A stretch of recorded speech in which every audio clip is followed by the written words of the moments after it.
AA games can really surprise you, positively at that, and I wasn't lying. A good number of AA games prove you don't need to have a budget that rivals an Avengers movie to create something unique, where easily you can lose yourself for hours. I proved that was the case with the review of Rise Son of Rome, review link up here in the right corner if interested, and I tend to prove it here as well. Let's start with how you pronounce it, as I've seen people having trouble with it. It's pronounced like we do in the Eastern Europe. Vampyr.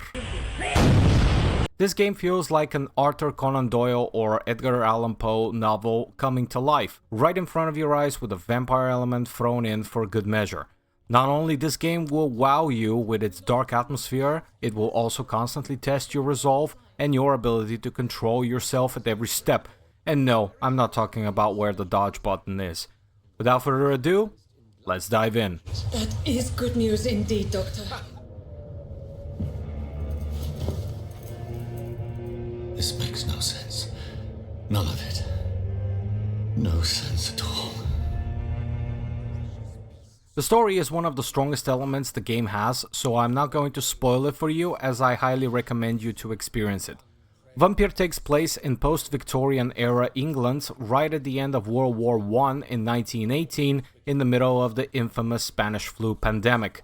You are Dr. Jonathan Reed, a brilliant scientist and a physician just returning from the war, who has the unfortunate fate of being turned into a vampire and taking your first victim in the face of your own sister. Throughout the whole story, Reed is trying to make amends for his loss of control and vow to keep his bloodlust at bay by grounding himself in the Hippocratic oath he took, while simultaneously trying to make sense of his new existence as a vampire.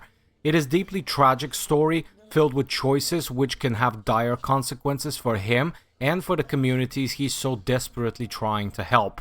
With Reed's constant inner struggle between upholding the oath and his bloodlust, combined with the sad and tragic individual stories of every character around you, this game is going to hit you in the feels hard.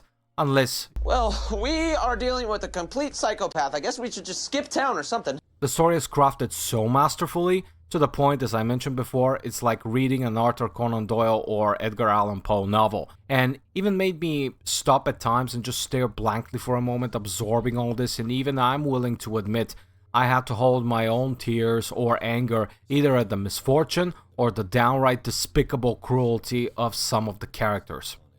Story? No question about it. 5 out of 5 stars. No idea. I just know that I'm all that me kids have. Poor little bleeders.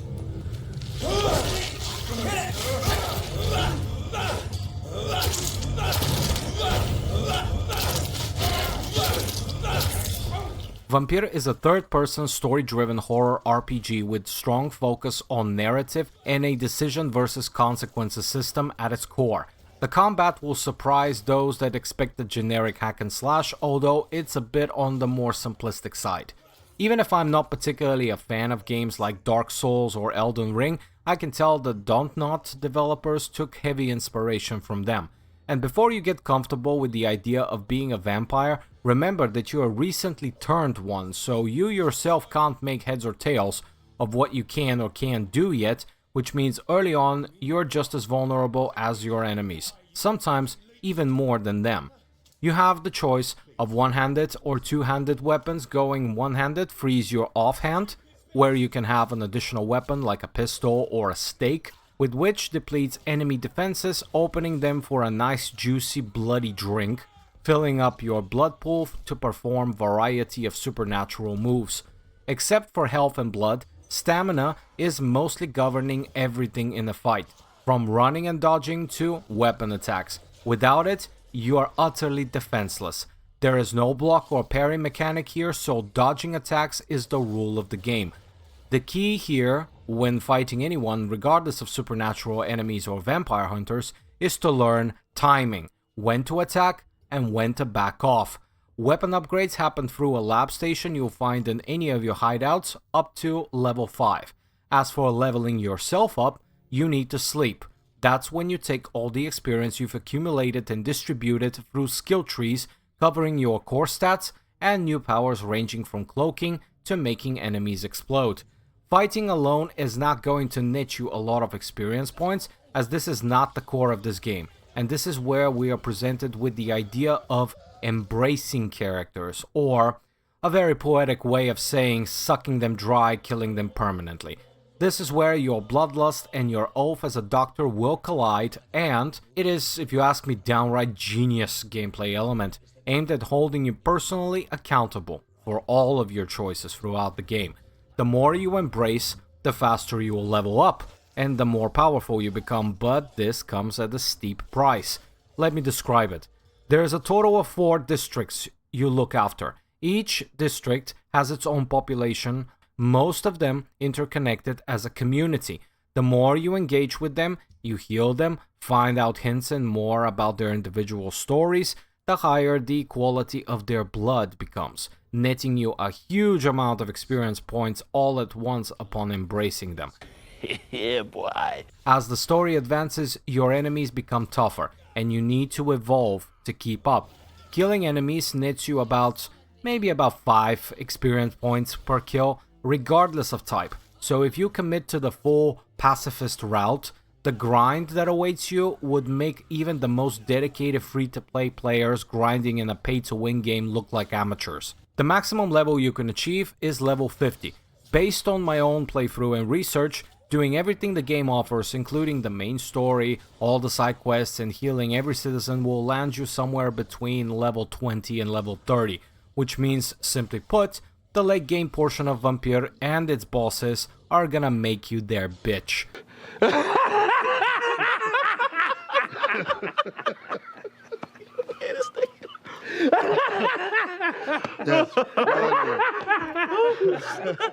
Till the midpoint of the game, I really try to pass the game the pacifist way, and trust me, some of those characters you meet can really push your buttons, especially the clearly evil and downright despicable ones, to the point I wanted them to look like old raisins when I'm done with them.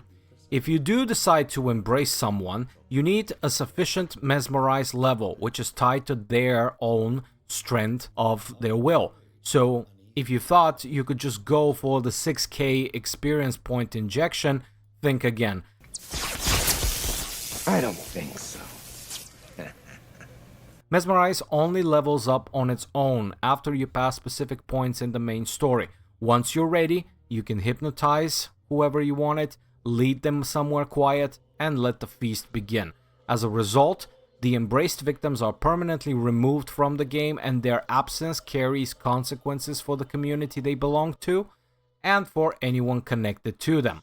For reference, every district has different levels of stability. If you let it fall to hostile by embracing too many of the population, or not taking care of them when they're sick, the remaining characters will disappear, any shops in that area will close up permanently, and to top it all off, it will fill up with high-level enemies to make your life a living nightmare.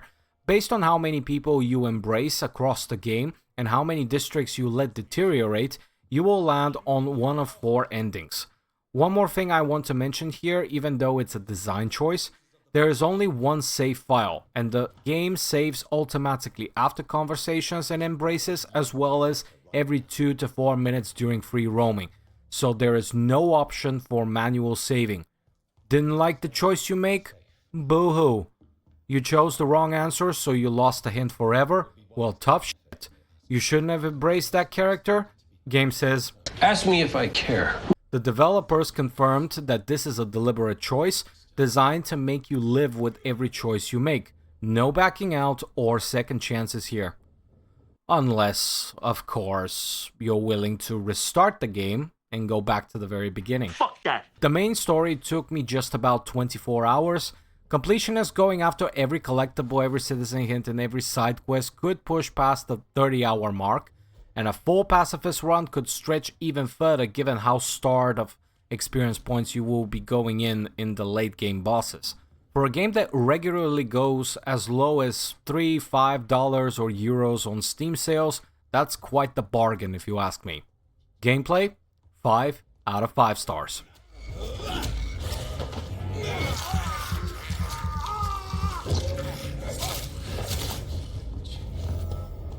Is Father Whitaker's disciple among the bodies, I wonder? This man's far too old to be Samuel. Vampyr is a well put together game, but frankly, it does have some nooks and crannies where the air escapes a little bit. The atmosphere is one of the strong design achievements. You can feel the place where you are is no sunshine and rainbows. The music itself perfectly adds to the atmosphere, despite being comprised of a couple of tracks no longer than maybe 30 seconds each, and occasionally you will notice them repeating over and over, but overall, they match in perfectly. In fact, they kind of reminded me a lot of the soundtrack of Robert Downey Jr.'s Sherlock Holmes movies, that broken piano, the sad cello that you can tell it aims to kind of underline the sad and hard reality of a vampire who doesn't want to be a vampire, walking down through the depressing empty streets of London. The dialogues are impressive, at first glance at least. There is a clear and deliberate difference in how people speak depending on where they come from. The upper end of society sounds more eloquent, almost poetic in their diction, particularly Reed himself. The ones who grew up in poverty are more blunt, using simpler words to make their point across, and of course considerably more prone to swearing. This kind of gave me a dose of realism here. The developers created all sorts of characters, each one representing a different walk of life and a specific nuance on the moral compass spectrum, if you will. At one end, you have the most evil, heartless, and despicable people imaginable, the type where you just, when you meet them in real life, you just break their nose at hello on principle, like Bates or Cox. At the other end are the genuinely good and untainted ones, like Crane, and in between sits the morally grey portion, some of whom might actually surprise you, maybe even get you to understand, at least a little, how they ended up the way they did, kind of like victims of their own circumstances. Colossal Joe is a good example of that. When you first meet him, he's an enforcer and a bully for a local gang, pretty easy to hate him from the get-go. When you get him to open up though, the picture changes. The hardship he's lived through, being cheated on by his now dead wife with his best friend, with the very real possibility that his son might not even be his, and despite all of that, the one thing that stood out above everything else is that he puts his son's well-being first. Aww. Now go on and tell me that that's not at least a little bit admirable. The map and the districts themselves are not particularly large, so you will be able to learn to navigate fairly quickly, realizing you took the wrong turn just every now and then. Not big enough to incorporate fast traveling points as in other open world games, and since there is no jumping either in the game, you get prompts to teleport up to higher ledges, balconies, and gap crossings whenever it's needed. Now, here's where the game kind of starts to show some, let me say it like this, design oversights. The dialogue system has no karma mechanic to speak of, unlike something like Mass Effect's morality system, which itself is not really an issue, since every choice sits in a morally grey territory, and that fits the tone, but sometimes it can feel a little empty in that regard. More noticeably, there are moments where the conversation feels like it's following a predetermined script, regardless of what you choose to say or how you say it, which kind of breaks the illusion slightly. It doesn't happen often, but enough that the observant of you will catch it. Personally, I don't have particular issues or complaints with the combat system, but it's possible for some people to feel it's a little bit too simplistic. One button for attack, one for the offhand, one for the dodging, and buttons 1 to 5 for your abilities with their own cooldowns. In a fight with 10 actions, up to 7 of them will be you dodging, which some players found disappointing, and yes, I can agree to an extent the combat can feel more like a game of dodgeball, but as someone who is, for example, not that much of a fan of Dark Souls type of games, Vampyr taught me timing and patience in a fight is everything here, along with learning to read your enemies in order to find the right window to attack. As for the enemies, let me tell you, there are no pushovers, not even in the beginning. Sometimes the AI can be even so relentless that before you realize you are already dead. What made me chuckle a bit was when Reed drops an enemy's block bar and proceeds to bite and feed on their blood. Specifically, while the blood-sucking animation is going, all other enemies just stop and politely wait for you to finish. I've accepted this as a kind of a AA game signature, and honestly, with the combat being this punishing, I'm actually glad they don't interrupt your feeding, because I can tell a keyboard or a gamepad would have definitely met their end in that moment.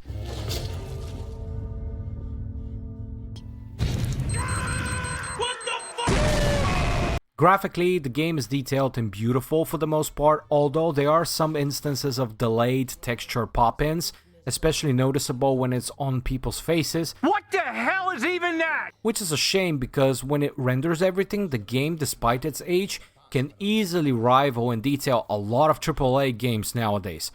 I've never been much of a sucker for graphics myself, but the pop-in issues at times, it's hard not to notice it. On the performance side at least, the game held like an absolute champ, a set 62 frame rate per second with no stutters of any kind. Design, 4 out of 5 stars. Revival of London. For that we salute you. Thank you, my lord. Now, I have another task for you. I started this review by saying that AA games can really surprise you at times, and Vampyr is one of those fortunate proofs. Dotnot took a page from good games in the past and crafted something that deserves to be talked about in the future as well. There's a plethora of games that have the choices and consequences theme, but how many of them you can honestly say really makes you feel the impact and the weight of those choices? Every person you talk to, every district you save or let rot, it all accumulates into something that stays with you even after the credits roll. Yes, the jank is there, to some degree as expected, but that doesn't change the fact Vampyr is a beautifully crafted story about a man who's trying to hold on to his humanity while everything around him, including himself at times, pushes him in the dark direction. And this game tells that story better than games with 10 times the budget, if not even more. For $3 to $5 or euros on Steam, I'd say there is zero excuse for you not to play it. Final score for Vampyr, 5 out of 5 stars. Thank you all for watching, and if you got to the end of this video, if you like my fully devoid of any AI interference content and want to support the real creators here on YouTube, make sure you give this video a like and subscribe to my channel for more game reviews. This is SaltyKal, see you next time. All right, let's talk, you and I, Lance Sparrow. I'm listening.